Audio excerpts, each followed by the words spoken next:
Sa mundo ng social media, marami klaseng makikita mga tao. Tunay na peke, hunyang no at iba pa. Magbasta, maniwala, content, pusisiin kung tama. May pabebe, may tanga bobo, may matalino, magaling eksperto, may bayaran, mga payaso. Sa kanila, sa mundong ito, kailangan mong mangat sa iba. True blogger, kaunti lang sila, mga taong pinili unahin ang tama. May prinsipyo, dignidad, wala sa iba. Di kayang bilhin, may prinsipyo, may pusong ginto, di mo mauto. Nasa tamang landas, karangalan, dignidad ang iniingatan. Bakit di mo sundan, sundalo ng katotohanan? Kung kaya nila, kaya mo di tumingin sa salamin. Alamin mali ang ginagawa. Bakit di mo maamin? Bakit di mo sundan? Sundalo ng katotohanan. Kung kaya nila, kaya mo di tumingin sa salamin. Alamin mali ang ginagawa. Bakit di mo maamin? Bakit di mo maamin? Bakit di mo maamin? Pag mali ay dapat punahin, pag tama naman dapat purihin. Yan ang dapat, huwag tayong magpaloko. Kunyan ko, payaso, blogger na bobo.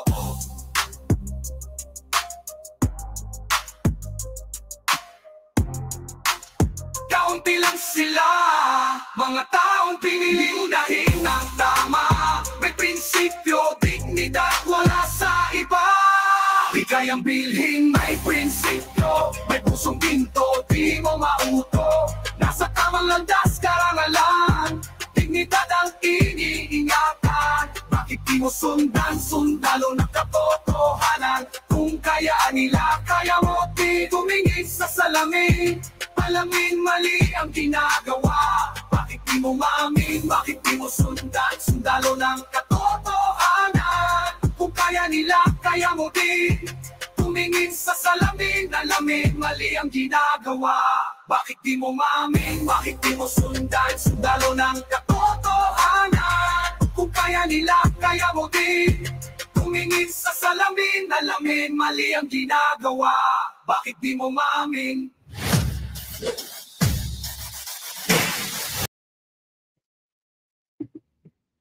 Ayun! Welcome back to my channel. This is a Mr. Channel, and on this episode, I'm going to react to something that's very close to my heart. And it's a topic, a subject na, alam mo, part of what I used to love. It's one of my first loves, kumbaga. But before that, I want to make a shout out to Pinoy Bro Media. Yung video niya kanina na pinlay ko is his tribute, homage to the community ng Batas Natin, Usapang Batas, Kaarmado, yon. One Community, yan, One Community sa Discord, kila Teacher Mark, kina I Am Shanwayne, kina Kamatis Analysis Unit. Yan. So the community is growing, which is very, very good and very, very nice.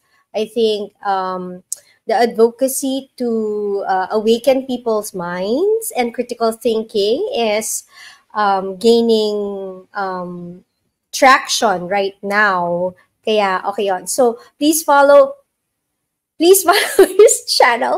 Forever nito. Please follow his channel. Ang gaganda po ng music niya. OPM. Very great. Let's support OPM. Let's support local artists. And ang galing niya. And ang dami niyang mga hard-hitting and mga parang nire-real talk ka, but in a music form, yung mga videos niya and yung music niya. So, let's support Pinoy Bro Media, and thank you for sharing your talent to us. Grabe, it's very refreshing that we have people like this na nagsishare ng talent and skills nila freely for the benefit of others. At the same time, meron silang advocacy na pinupush forward. Okay? So, yun lang. Let's switch to the topic that I want to discuss right now, which is, yun nga, asan na yun? Few weeks ago, or maybe last week, merong binline item si Attorney Claire, and I got very, very curious about this. And as mentioned, it's really one of the topics that's very close to my heart because frustration ko kasi yung maging broadcaster. Pero wait lang ha, wait lang. Wala yung ganda ng timing ng laptop, battery ng laptop ko. Wait lang. Okay, so I'm back. Charging na siya. Anyway, yun nga, merong binline item si Attorney Claire last week. And then, na-decipher ni Kayo kung sino yung binablind item niya. And then, after that, nagkaroon ng personality or enlightenment kung sino yon tinutukoy ni Attorney Claire. And I want to touch on that as well because ano to media man, broadcaster, reporter, or journalist for a very long time. I think 20 years na. And nakita ko yung bits and pieces of his video or this person's Denise person ko pa sinabi ko ng his.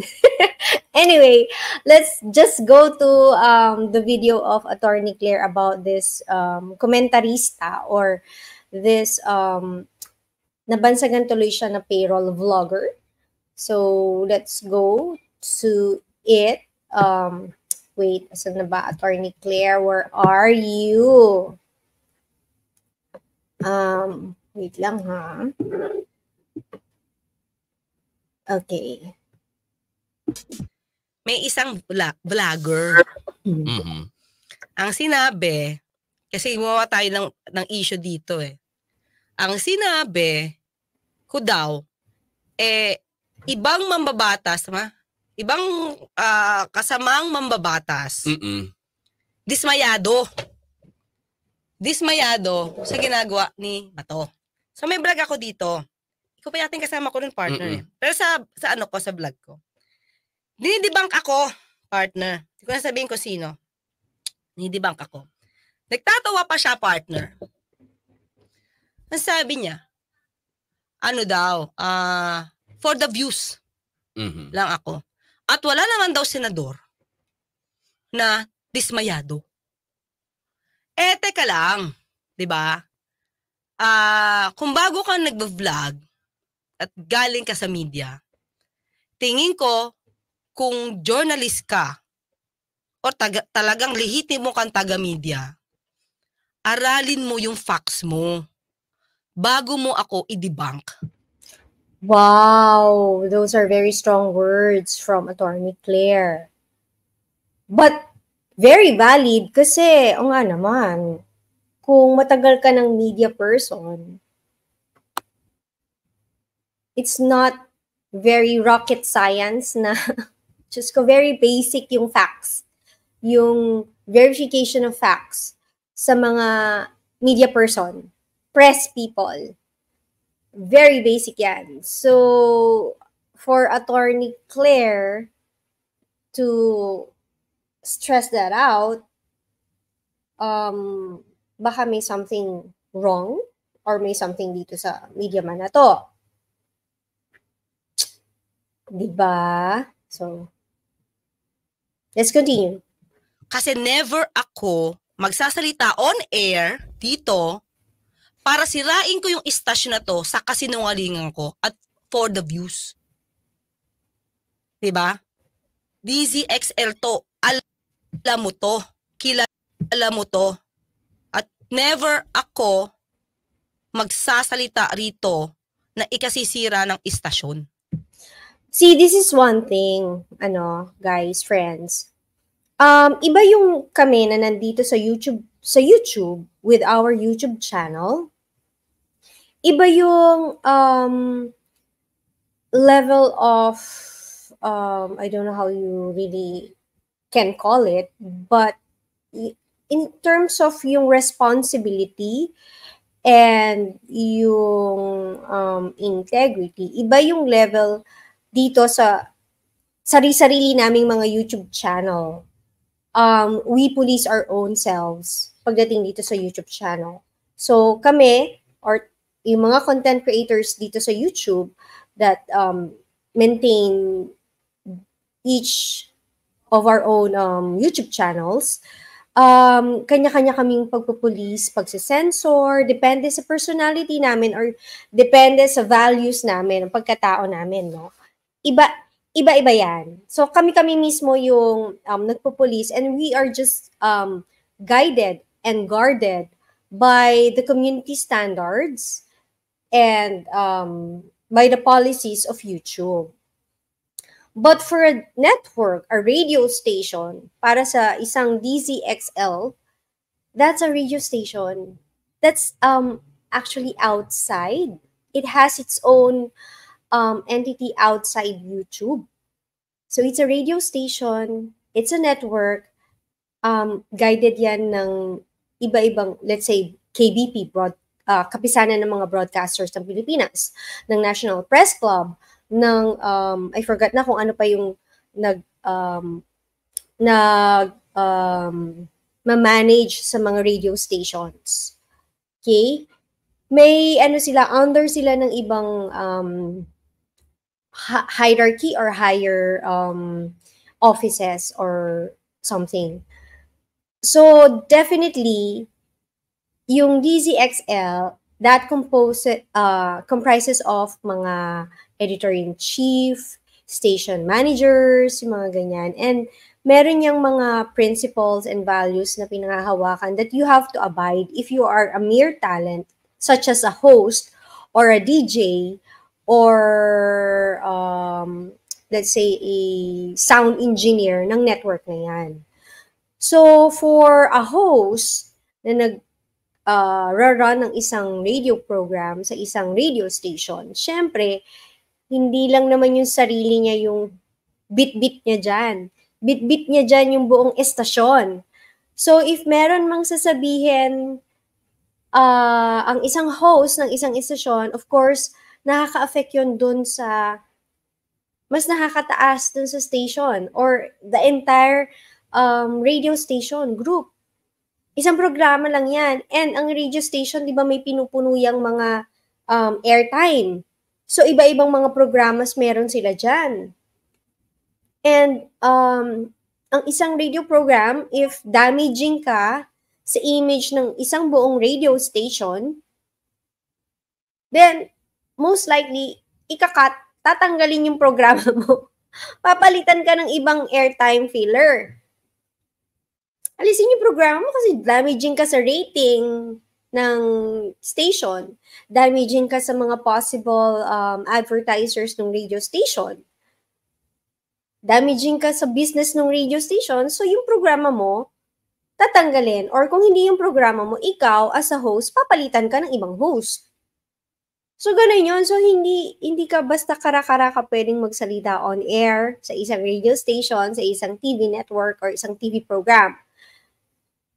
So, I think that is one thing na parang inistress dito ni Attorney Claire na yung ginagawa niya dyan sa programa niya is hindi lang basta-basta out of nowhere. Hinuhugot niya yung mga sinasabi niya dyan. At saka yung mga finipicture niya. Tinawanan mo yung title ko na kapwa mamabatas dismayado. Tapos tinutumbok mo, senador. Teka lang, vlogger. Media man. Ilan bang klaseng mambabatas? Sa Senado lang? Hindi. Pati House kasama, partner. Pakita ko sa'yo ha. Para ito pa lang, kasi ang dami mong in-issue eh. Para ngayon pa lang, makita mo na hindi mo inaaral yung binavlog mo. Sige. Pakita natin ha. Ito. Kita ba? Ayan ang title. Sige nga. Vlogger media man. Lawmakers dismayed, di ba? Dismayed with Bato de la Rosa for trusting dubious source over PIDEA chief. Okay, wala. Ayun. Ayan. Sige nga. Tapos sasabihin mo, sino mambabatas? Ang problema sa Wow! Yan. Paano ba yan? May reference material si attorney. Media man! Vlogger! Paano ba yan? Paano ba yan? Sa'yo, di mo muna pinanood yung video. Okay, here's the thing. Yung sinabi nung vlogger media man na yun, parang nagbabackfire sa kanya ngayon with what attorney Claire is saying. Na media man ka, hindi mo muna inaral yung facts mo, hindi mo muna pinag-aralan yung feature mo.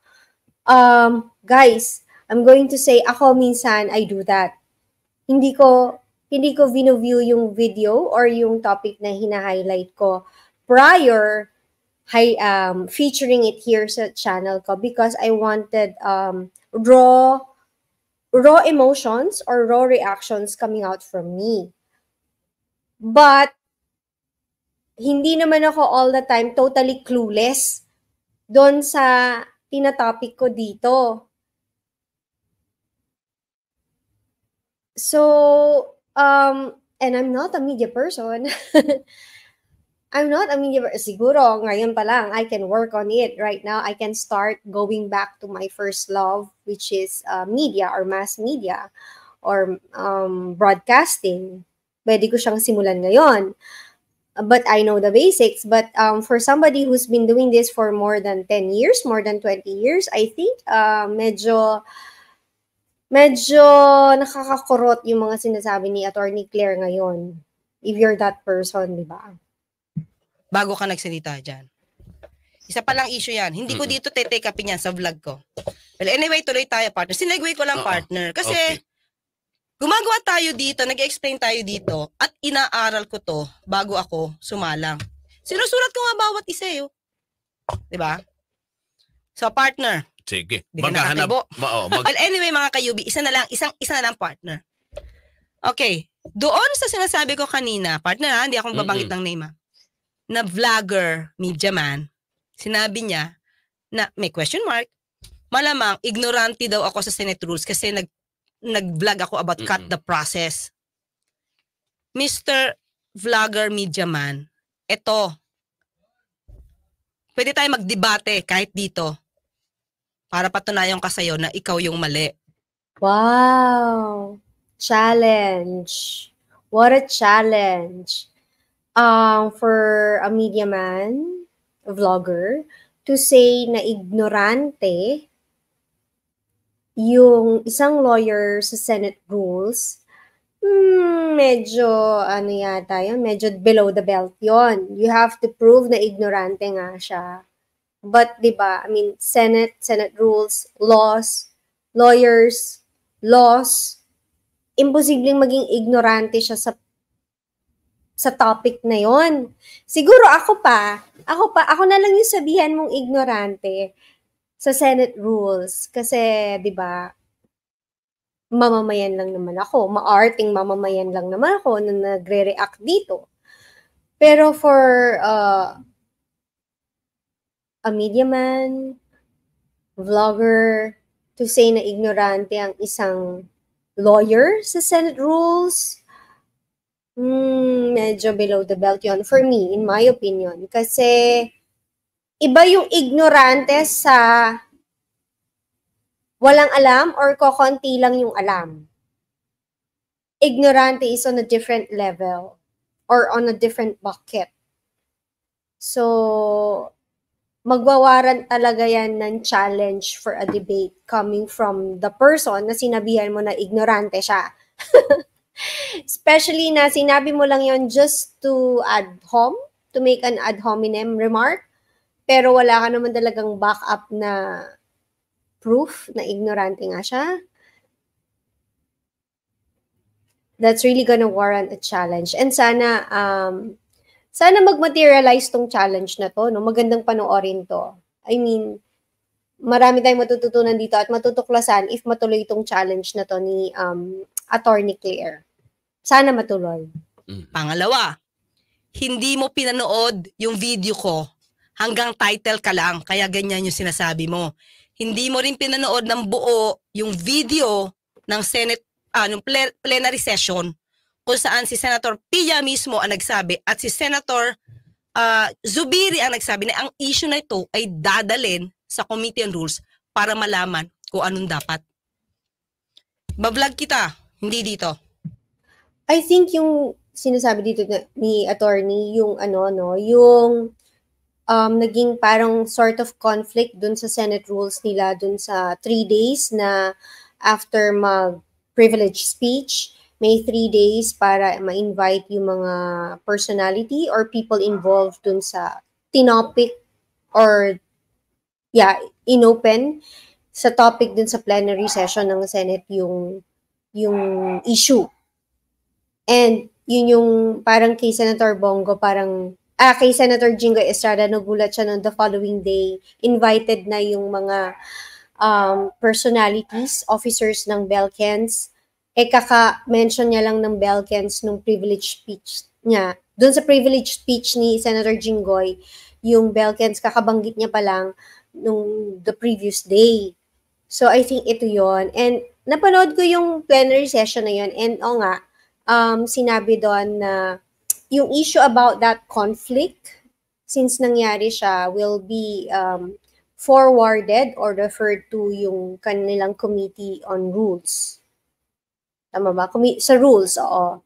And doon nila ayusin yung... Magdebate tayo, hamunin kita.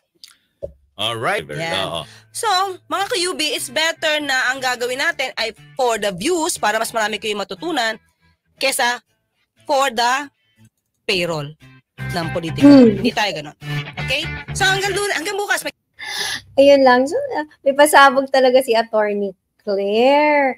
And then, I saw, although I have not prepared yung video ni Caillou nung ni-reveal niya or nung na-discover niya kung sino ba itong binablind item ni attorney. Hindi ko na-prepare Pero that person, according to their discovery ni na Caillou, ay si Mr. Eli Salundar.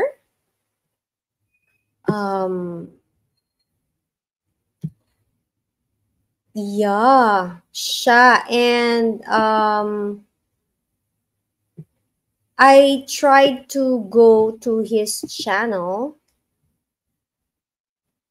Mali. Eli Saludar. Bulol talaga forever. Si Mr. Eli Saludar. And then, so syempre, na-curious ako kasi doon sa pag-reveal ni Caillou kung sino yung binline item, parang sort of in-evaluate or ni-review na rin nila siya, si Mr. Eli, kung how he is as a media person. And I also would like to get into that because gusto ko rin kilalanin si Mr. Eli.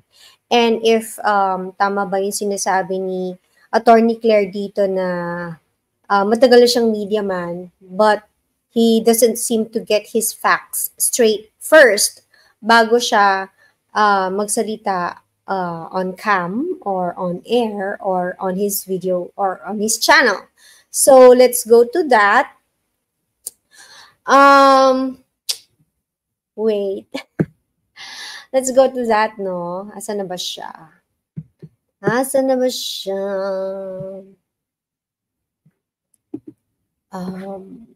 Yan. So here it is.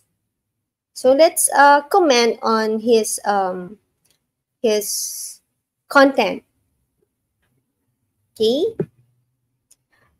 Medyo magiging ako. I'll try to tame yung aking reaction. I'll try not to do ad hominem, pero tao lang ako and maarteng mamamayan lang ako, so I cannot guarantee. But medyo may background tayo sa broadcasting kasi. So, let's see. Okay, magandang gabi po sa inyo mga kababayan at ako pa rin po si Kaeli at ngayon po ay araw ng Sabado, May 11, 2024 at special po yung ating pagtatanghal dito po sa ating YouTube channel. Okay. At paumanin no, sa iba nating mga kababayan, yung ating mga subscribers, yung ating mga viewers dahil sa ang isa po sa pangunahing tatalakayin ko ngayong gabi dito po sa ating YouTube channel ay itong ano ba pangalan na ito? Yung nagpapakilalang abogado. na si Libayan, siguro ipakita niya kung kailan ka ba pumasa sa bar exam at kung talagang ikaw ba ay abogado, no? Wait. Nagdududa siya kung abogado ba si Attorney Libayan. Oh my God. Teka lang. Teka lang. Akala ko ba sabi nyo, batikang ano na to? Batikang broadcaster or media man? Bakit hindi mo pa na background check? Hindi mo pa na research yung taong feature mo dyan ngayon sa video mo?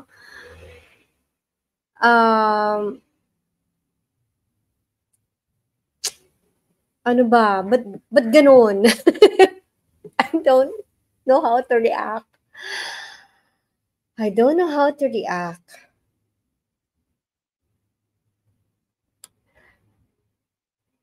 Sino nagsabi sa yung i-feature si Attorney Libayan?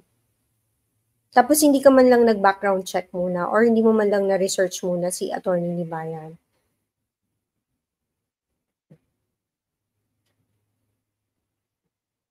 Just wondering. Okay, let's continue. At siguro sabihin mo kung ano. Kasi inahanap ko sa Google, wala eh. Kung meron ka bang kaso. Wait, ulit? Kaso. Kasi inahanap ko sa Google, wala eh. Kung meron ka bang kaso. Hinahanap mo sa Google kung meron siyang kaso or hinahanap mo sa Google kung ano yung niya? At siguro sabihin mo kung ano. Kasi inahanap ko sa Wait, balik. Anong hinahanap? Pumasa sa bar exam at na si Libayan, siguro ipakita niya kung kailan ka ba pumasa sa bar exam at kung talagang ikaw ba ay abogado, no? Okay. Hindi siya sure kung abogado. At siguro sabihin mo kung ano. Kasi inahanap ko sa Google, wala eh. Hinahanap mo sa Google kung attorney or lawyer ba talaga si Attorney Libayan at hindi mo mahanap? Talaga ba? Oh my gosh. Wait. I'll do this for you.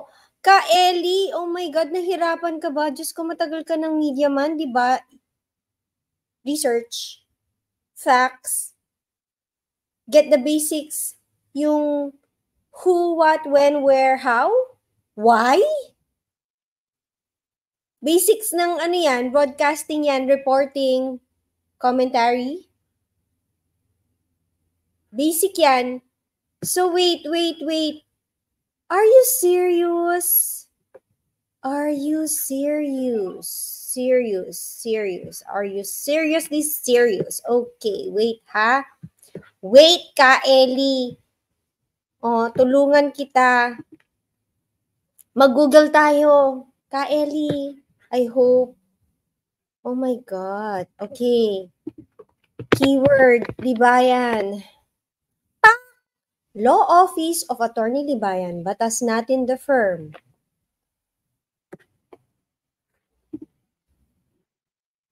Libayan lang ha. Libayan lang yung keyword ko. It's not even Attorney Libayan. Libayan lang. Try it. Okay? Try natin. Attorney Libayan. Attorney Libayan.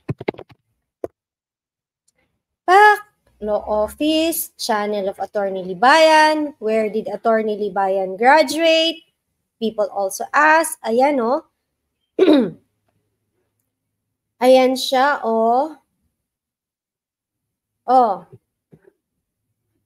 First, organic search result. Second, organic search result. And then the people also ask result. Where did Attorney Libayan graduate? Meron ditong link. Meron dito, Attorney Libayan at a glance. all the information that you need. Okay, puntahan natin tong firm na to. O kung gusto, it's the same link nito, tsaka dito, yung where did Attorney Libayan graduate. So, Attorney Libayan at a glance, puntahan natin. There is the information from firm.batasnatin.com. Also, yung website ni attorney. Ito yung kanyang at a glance information ni attorney. Ayan.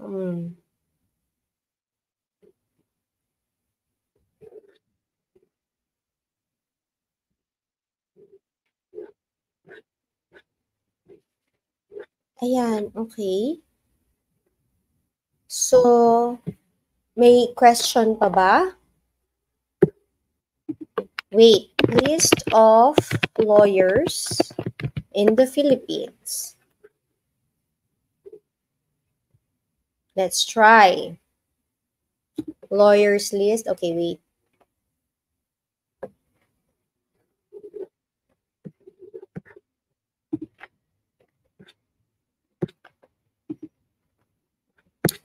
Okay. Last name, Libayan. Pak! Libayan, Rani Randolph B., Taguig City. Roll signed March 27, 2012. Roll number 61386. I'm not a media man. I'm not a broadcaster. I'm not a reporter. I just search the name. Ayan o, galing sa sc.judiciary.gov.ph. Ka Eli, anong mahirap dito? Saan ka nahirapan? Saan mo hindi nakita? Nanggigigil ako. It's a simple search sa Google search with 1-2 keywords. It's not even who is Attorney Libayan.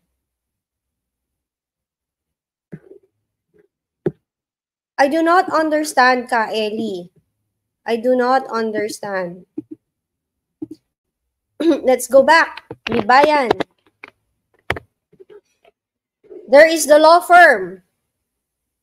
Ka Eli. Ayan yung law firm ni Attorney Libayan. There's a phone number here. As a media person, as a broadcaster, journalist, reporter, you can just easily call this number and verify kung law office nga yun.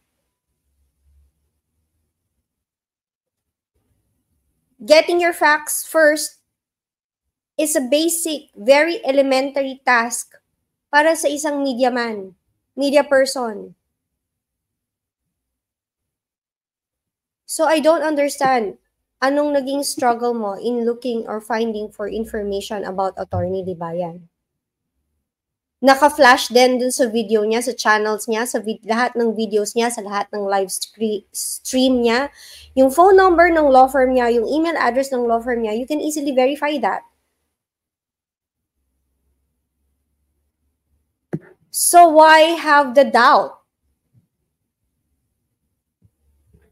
Why have the doubt kung sino si Attorney Libayan? I really cannot understand it. Let's continue. Kung meron ka bang kaso na ipanalo o meron ka bang natulungan na sabihin natin na kababayan natin na naging biktima ng karumal-dumal na krimen o You know what, Ka Eli, kung ginawa mo yung research mo ng tama, siguro kahit hindi na ikaw, kung may assistant ka man lang, kung ginawa ng assistant mo yung research niyo yung tama, makikita nyo yung kaso sa DMCI ni Attorney Libayan na umakyat ng Supreme Court. And then if nag-research pa kayo talaga ng maigi-igi, makikita nyo yung kasong nanalo ni Attorney Libayan para kay Nico David. I mean, if you are getting into that group and kasama ka sa payroll list ng group na yon, you would easily discover that case ni Nico David. So I don't get why you don't know. And just recently, although ginawa mo tong video na to few weeks ago, months ago, just recently, may additional cases, 32 cases na nanalo si Attorney Libayan versus the RTIA radio program. And I'd like to congratulate pala Attorney for that. Congratulations. Medyo meron ka ng 32 cases out of the way. Konti na lang yun talagang tututukan mo moving forward. And I was watching, para kay Attorney Libayan to, I was watching yung live stream niya when he announced that he was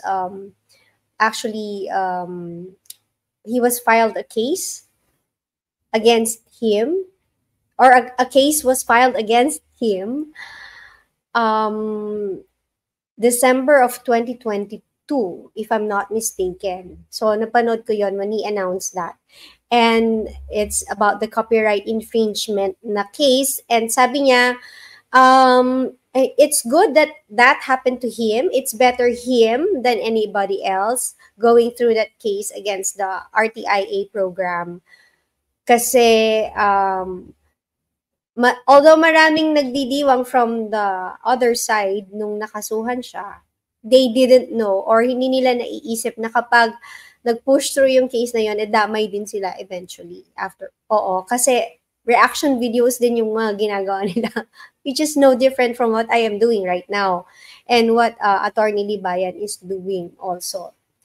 So, he wanted to, gusto ni Attorney Libayan na magkaroon ng magandang example out of this case, out of this scenario, out of this situation. Kaya, I'm also monitoring yung status ng case na yun. Okay, so again, congratulations to Attorney Libayan. Commercial lang. Okay, balikan natin si Ka Ellie. Nga api at yung naipanalo sa korte, no? Wala ho. Pero pag-uusapan ho natin mga Anong wala? Ulit. Anong wala? Anong wala, Ka Ellie? wala ho. Pero pag-uusapan ho natin, sabihin natin na kababayan natin na naging biktima ng karumal-dumal na krimen o pang-aapi at yung naipanalo sa korte, no? Wala ho. Kailangan ba, para ma-consider na nakatulong ka sa isang tao, is natulungan mo siya sa kaso niya na karumal-dumal? Si Raffy Tulfo ba? O ang Raffy Tulfo in Action na program ba, meron nang natulungan na ang kaso is karumal-dumal? I don't think nakatulong sila dun sa kaso ni, sino yun? Yung letter J? Yung nawalang babae? I don't think nakatulong siya doon. Nakagulo pa nga siya doon. Kung tutuusin. Kylie! Oh my gosh. Pero pag-uusapan ho natin mga kababayan, eto ho. Nagtataka ho ako ewan ko kung abogado ho ito. Abogado raw siya. Diyos ko, takang-taka ka pa. Diyos ko, sana mapanood mo yung first part ng video ko, ng research ko para sa'yo. Ayun yung katibayan. Abogado siya. Alam mo, when I was growing up, or when I was studying mass communication, tapos may elective kaming broadcasting, di ba? So, while I was taking up broadcasting, ito yung mga tinuro sa amin ng professor namin before, na may mga sadyang broadcasters na ganito, na alam niyo yun, na nagsisensationalize lang ng mga issues. And so they would really come up with creative words or yung mga creative descriptions to make yung issue sensationalized. So right now, yun yung nafe-feel ko, yung ginagawa niya. Yun yung nafe-feel ko. I don't really know this radio person, or not radio person, this media man, this broadcast person, pero sabi nila Kayu or nila Teacher Mark, naging station manager pa siya in his career.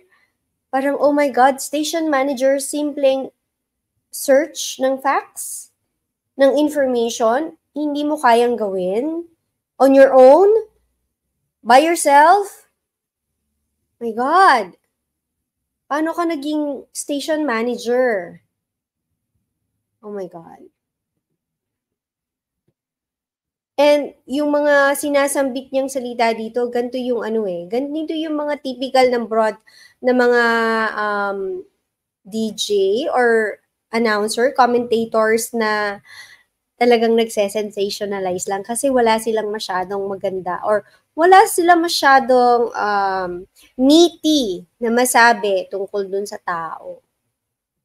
At ito, pasintabi po no, sa iba nating mga viewers at nanonood dito po sa ating YouTube channel. Bibigyan pansin ko lang ho ito. Kasi napakarami po ng mga senador, siguro hindi naman po lingid sa inyong kaalaman na may iba't iba rin po silang propesyon bago po sila napunta sa Senado. At sa katunayan, yung iba ho ngayon, kahit sila po ay nasa Senado na bilang senador, ay gumagawa pa rin sila ng kanilang trabaho sa nakaraang propesyon. Dating mga artista, naging senador, nag-artista pa rin. At 'di ba, meron din ho. 'Di ba siguro sa nakaraang pa na siya po'y senador pa, naging kongresista, nagbo-boxing pa rin ho mga kababayan. Pero tignan ho natin, hindi ho natin alam kung ano ba talaga ang motibo. Wait. Halata mong hindi siya nanonood ng mga previous videos, no? Well, ako din naman, ganun. Sa iba. But, hindi naman ako totally clueless sa kung sino yung mga tao niyon. But here, na-explain naman pareho ni Attorney Libayan, ni Attorney Claire, and I think, even ni namang Temyong and I.M. Shanwin, na mga students of law right now, na-explain naman nila na yung difference na kapag galing ka sa ibang profession, and naging senador ka and naging public officer ka, you can still do naman some of it, but parang make sure lang na hindi siya nagte-take over or nagko-conflict dun sa schedule mo as a public servant. And if it does, kailangan mong i-denounce or i-divest yung right mo over, let's say, a company that you used to own. Aalis ka doon, di ba? Ipapamigay mo yun sa iba na hindi related sa'yo. Tapos, you would try to, if you cannot get out of it, gagawin mo siya hindi during the time na nagtatrabaho ka or you're required to work as a government officer. Na-explain na yon nila. And yun nga yung nagiging sort of advocacy na nila nina Attorney Libayan, nina Attorney Claire, na bigyang linaw sa maraming tao yung misconception nila on how politicians or government officials or government employees should be working. Yung dapat malinaw yung division or yung separation nung kung ano yung personal endeavors nila sa public endeavors nila at the moment, na presently ay government employees sila or government officials sila. I don't know lang bakit may mga taong kagaya nito na pinagugulo pa. Talagang nagke-create lang ng confusion sa mga tao, na binibigyan ng maling interpretation, maling information yung mga tao dun sa mga dapat klaro na dapat or basic na dapat. Hay! Nitong si Libayan, abogado di umano. At siguro ito, direktang sagutin mo ito, Libayan. Baka ipasagot mo naman dito sa sino ba yung kapatid mo? Kasi kamukha mo yun yung si Kamatis. Oh my God. Just because kamukha, kapatid. Again, parang tama si Attorney Claire. He doesn't check his facts. He doesn't check his information. Oh my God, para lang makapag-create ka ng sort of storytelling, sort of storyline. You come up with that, Magkapatid sila just because magkamukha sila or may similarities sa appearance nila. Talaga ba? And then you're going to say na create an impression na kay Kayo ipapasagot yung mga tanong mo? I mean, kahit hindi naman gawin ni Attorney Libayan yun, baka hindi lang si Kayo yung sumagot sa'yo, baka pati ako sagutin kita sa mga question mo about Attorney Libayan. And I'm just one of the viewers or subscribers ng channel ng Batas Natin at ni Attorney Randolph Libayan channel. Attorney Libayan doesn't even need to do that to ask a favor or to ask or to request from any one of us.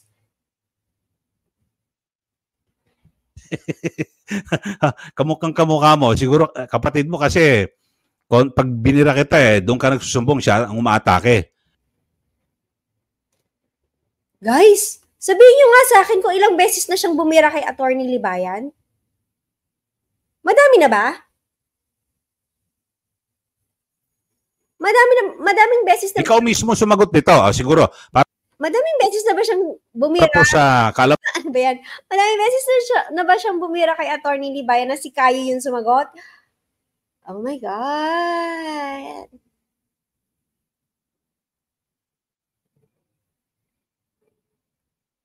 Baka nga kaya nasasagot agad ni Kayo yung hirit mo o yung bira mo kay Attorney Libayan kasi hindi ka pa napapanood ni Attorney Libayan. Most likely, ganun yung nangyayari. Kaya akala mo, si Kayo yung sumasagot sa'yo. OMG, my God. Media person ba talaga? Alaman natin mga viewers, ito, may binabagit itong si Libayan, mga kababayan. Ikaw ay maging isang senador na magtatrabaho ng buo-buo bilang isang senador. O maging isang broadcaster o hindi, host ng Raffy Tulfo in Action na magtatrabaho ka ng buong-buo din bilang isang host ng Raffy Tulfo in Action. Hindi pwede na para yung dalawa yung trabaho mo. Conflict of interest din yun. Ayun. Ikaw pa mismo nagsabi na private corporation. At private endeavor, yung Raffy Tulfo in Action, nung pinag-usapan niya noon para dun sa interview sa Supreme Court. Okay. So, yan po, no? Si Ginoong Libayan, na di umano'y abogado.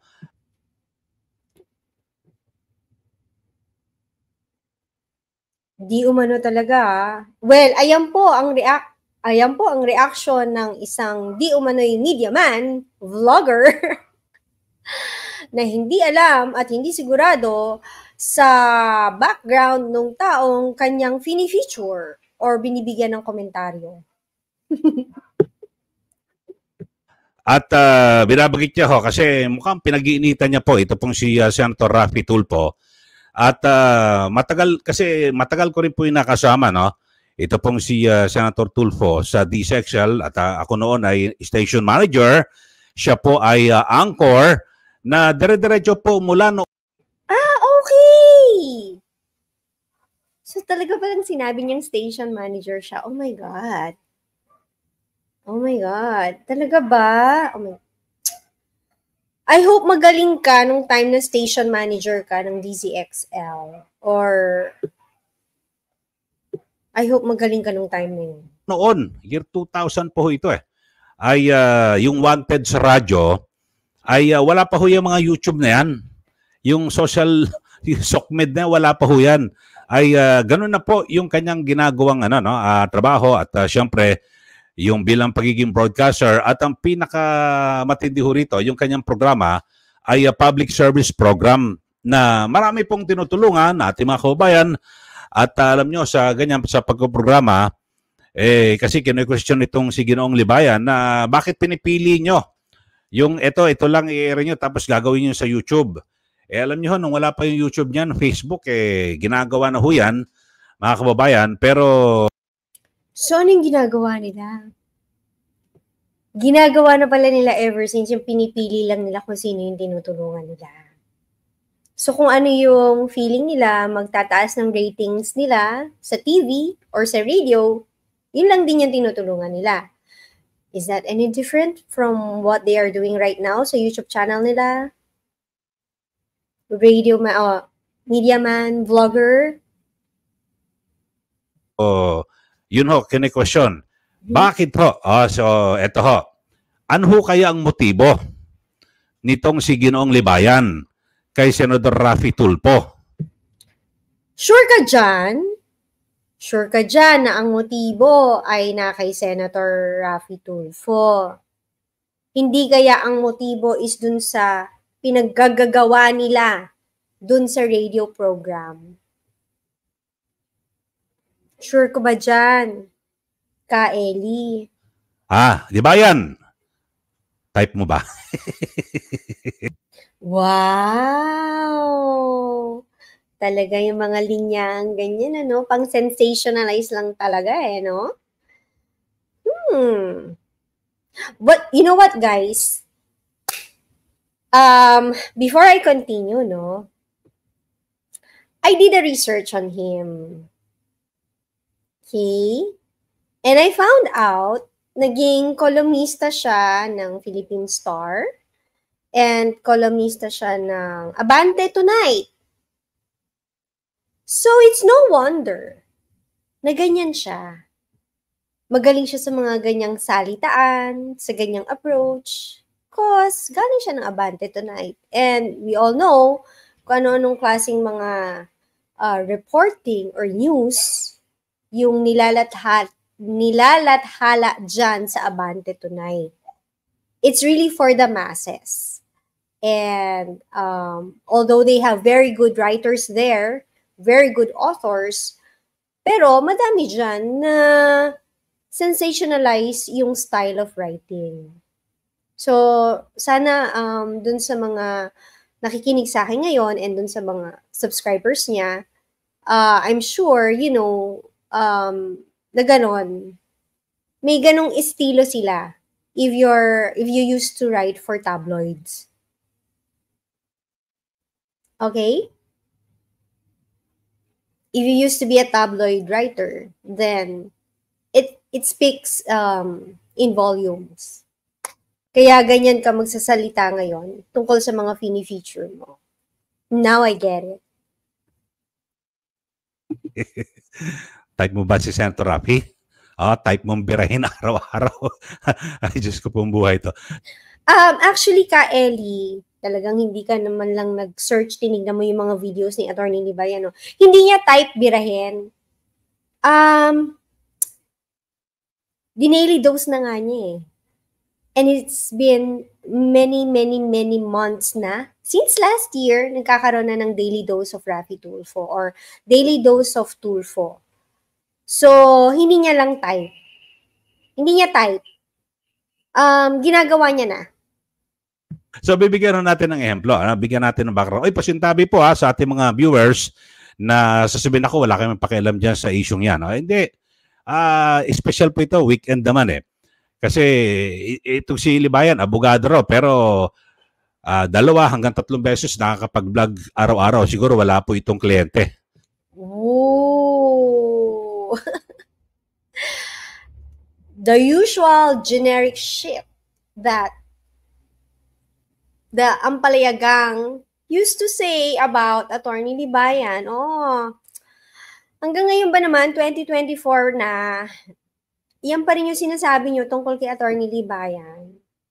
Noong 2022, sinabi na yan ni wala kang kaso. Ang dami ng taong nagsabi ng attorney no case. Nakakapag-vlog pa siya. Kung totoong attorney siya, dapat hindi na siya nakakapag-vlog. Malay niyo ba kung magaling mag-time management si attorney, kaya nagagawa niya yan? Kayo. Hindi nyo kaya, no? Baka kasi hindi kayo magaling mag-time management. Kaya gano'n. Ay, nako, yung mga ad hominems talaga. Attorney Claire. Push mo yung challenge mo dito.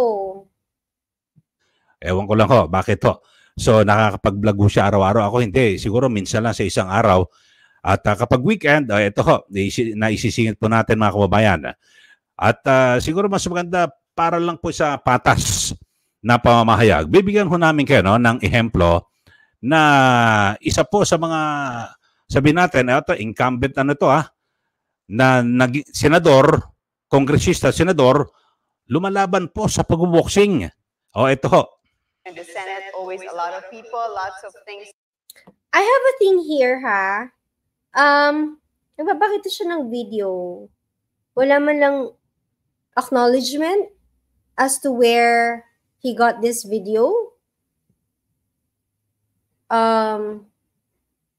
Kanya ba tong video na to? Or it's from one of the files of the network or somewhere? Because this is borderline copyright infringement. To do, how many emails do you get a day? More than 100? More than 100. So there you go, the senator at work. After a full day's work, while most go home. Tanong! May tanong ako. Attorney Claire, Attorney Libayan, I am Sean Wayne, Mang Temyong. Yung itong bang part na to, won't this like be considered copyright infringement without proper acknowledgement dun sa owner ng video? The way I understood copyright infringement is you are using a video or a material as if it's yours kahit hindi. So, ito ba is kanya? Or it's been uploaded somewhere else? Just, guys, if meron sa inyo nakakaalam, please answer my question. Pacquiao continues to work.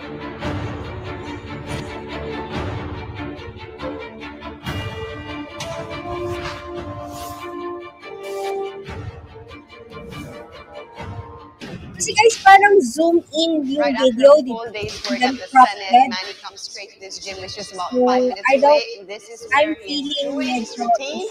Get ready for the fight versus Vargas. Yung play. Moving to the gym nearby for another couple hours training. But I guess, walang copyright infringement. Wala And siya. passion.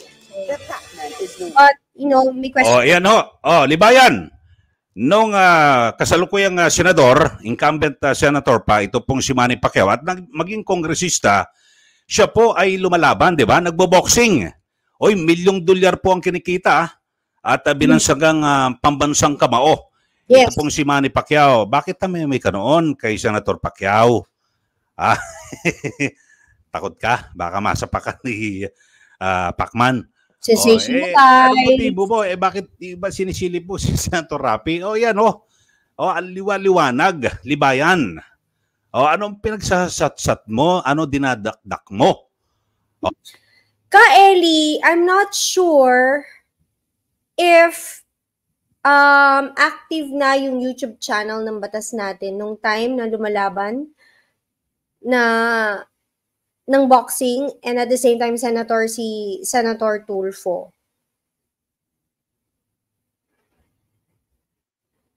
As far as I can remember, this is pre-pandemic na senator siya.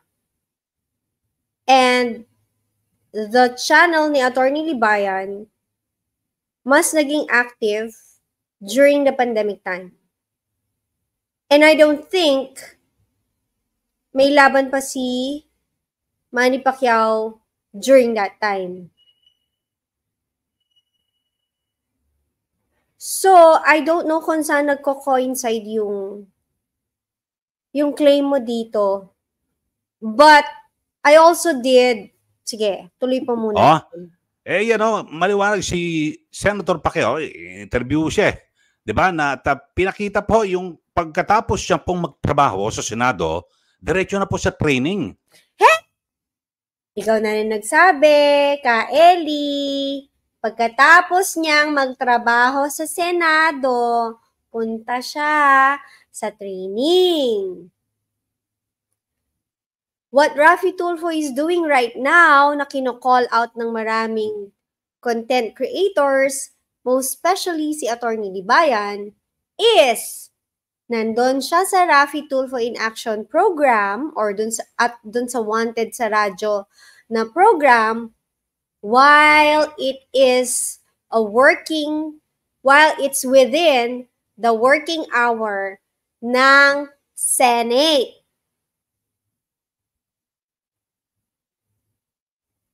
Hindi ko maintindihan ba't hindi mo makuha yon, veterano ka ng media man. Ano ba? Ano ba?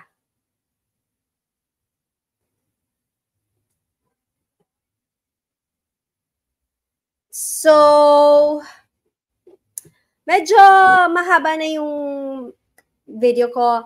It's been an hour. I will cut this muna here and continue it on another video. But, grabe. Ito pala yung media man na sinasabi nila.